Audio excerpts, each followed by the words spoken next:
talk to you for 5 minutes about Alexander. Many people have said, what was Alexander like? And I think this story will tell you what Alexander was like. When I came out of the Sea Organization in 1990, Alexander was 6 years old, and we were watching a CNN show where these Mexican orphans were in a landfill looking for rubbish to sell for 2 cents to eat. And Alexander was horrified. He was only 6 years old, but he forced me to drive him to Tijuana, south of San Diego, 2.5 hours there and back, to give the Mexican children his old toys and money and clothes. And we had a glorious day. We went to 2 Tijuana orphanages, and we gave from our hearts money and toys. And Alexander hugged these orphans. And I thought to myself, he's only 6 years old, and he cares for third world country orphans. And I realized Alexander had a big heart. We had a horse in the Sea Org, and his name was Dasher, and he came from LRH's ranch. He was a beautiful horse. He was just incredible, one of those loving, young, spiritual type animals. And Alexander was just a little baby. He was actually a little boy, probably about 4 years old. And he wanted to have a ride on the horse. And he had his little cowboy boots on, and he was ready to go. And he was such a bubbly personality, and he was very loving and outgoing. So we put him up on the horse, and he just loved it. And we're walking him around, and he started really getting into it. And it was his first ride ever on a horse. And he'd say, faster, faster. So we'd walk a little faster, and he'd say, faster, faster. So we'd walk as fast as we could, and we didn't want to gallop him. He's just a little boy, and he'd say, faster, faster. So I started running, and I'm getting tired now, running around with this. And then all of a sudden, his little cowboy boots just went plop and fell off right onto the ground. And he looks down, and he's got little socks showing and his bare feet, and his boots were just a little bit too big, and they didn't quite make it with all the jigging and jogging of the horse. And he looked down and he said, oh, my boots, but can we still go faster? And that was Alexander. He was just a character. And I want to read what I wrote to Karen from our family. Our thoughts and love are with you and Alexander. We will miss him greatly. What a very special being. And this was obvious from a young age as a little boy, always touching everyone's heart and soul with his softness, love, and dignity. What a kind soul. We love Alexander. With love always, Terry and Fernando, Janice and Paul, and the entire family. We will always be here for you. Alexander was very, very special. We didn't get to see him much in his later years, but we knew him very well as a youngster. And every time I look at a photo of Alexander, it just reminds me of what a very soft, loving, touching soul he was. So it was incredible to be part of his life. Why, this is no sad and bleakish look, no sorrowed thing, this life. This is an adventure, pure, where without knife or provender we leap aloft into eternity and span forever in a breath. This is adventure, where we step from tie to body tie and go our way.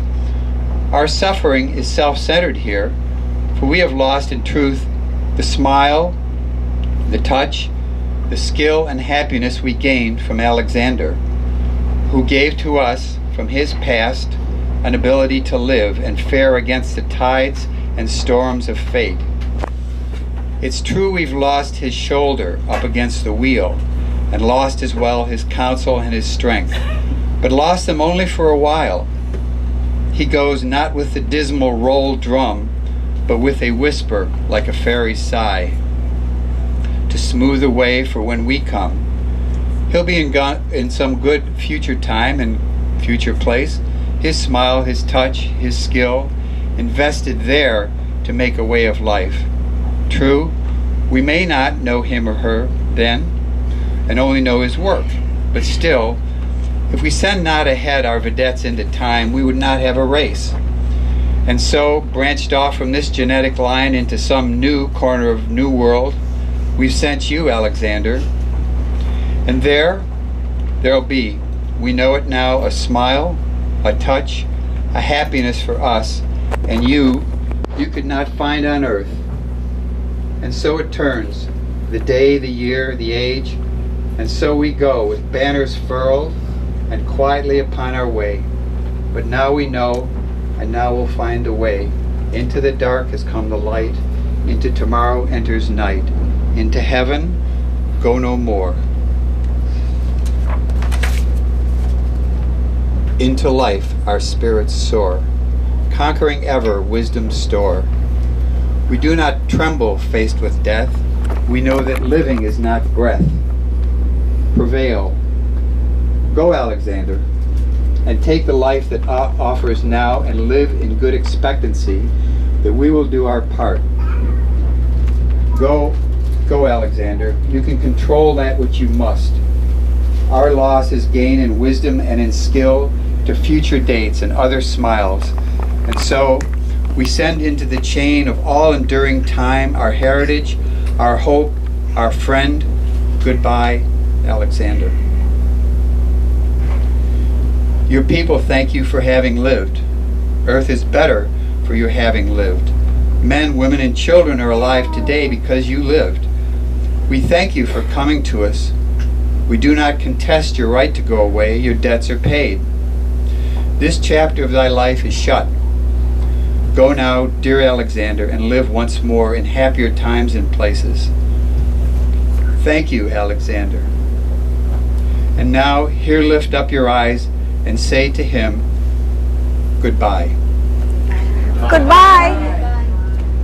Goodbye. Goodbye, our dear, dear friend Alexander. We'll miss you, you know. Let the body now draw away to be consumed to ashes and to dust, in earthly and in clean fire, to be no more, no more.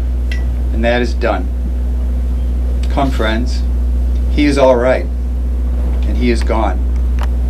We have our work, and he has his.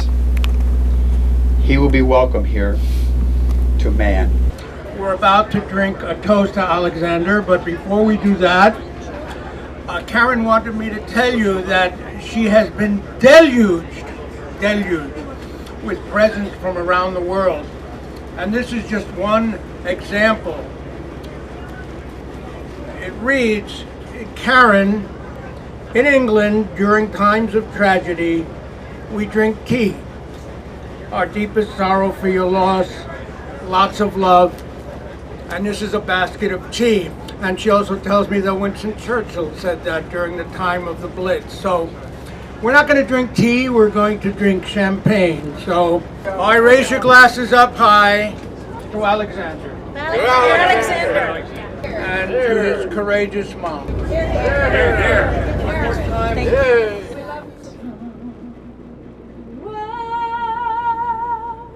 Over the rainbow,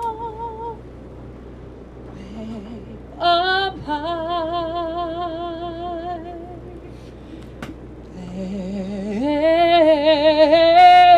there's a land that I've heard of once in a lullaby. I don't have the ashes. I don't have anything. Normally people would scatter ashes, but we'll do it with roses. Over the rainbow. All around the world, I had over 100 email of people who don't live by an ocean, but they're going to a lake, and they're doing the same thing there. It really touches my heart. Karen, I'm in Ireland, but I will go to a great lake here, and rose petals will grace a rocky tidal inlet called Gillian on the south coast of Ireland. So while you are scattering rose petals, please know that from South Africa to Australia to Vero Beach to West Palm Beach, people are doing the same thing. What a great thing to do. For someone you never met. Birds fly